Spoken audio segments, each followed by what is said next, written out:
मी इथे येण्यापूर्वी काही लोकांशी इथल्या बोलत होते की जे थोडेसे राजकारणामध्ये इंटरेस्ट दाखवतात, तर त्यांनी तो एक शब्द वापरला, JJP, जयंत जनता पार्टी. त्यांचं असं म्हणणं आहे की भाजपमध्ये जी लोक गेली ती बरीचशी तुमचीच फॉलोअर्स होती, तुमच्याच जवळची होती, आणि एक जण तर हसत हसत म्हटला, विचारून घ्या त्यांनीच पाठवली का? असं काय म्हणजे राष्ट्रवादी या जिल्ह्यात उभी करताना मी या जिल्ह्यात अनेकांना एकत्रित आणलं होतं.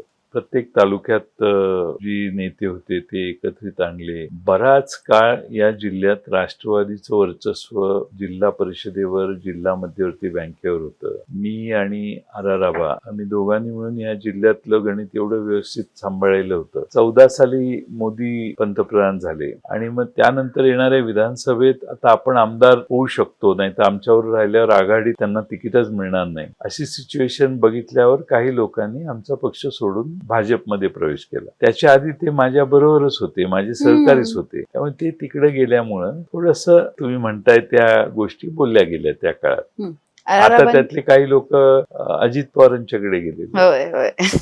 काही प्रवासी भारतीय असतातच, त्यामुळे त्यांचा प्रवास चालूच असतो.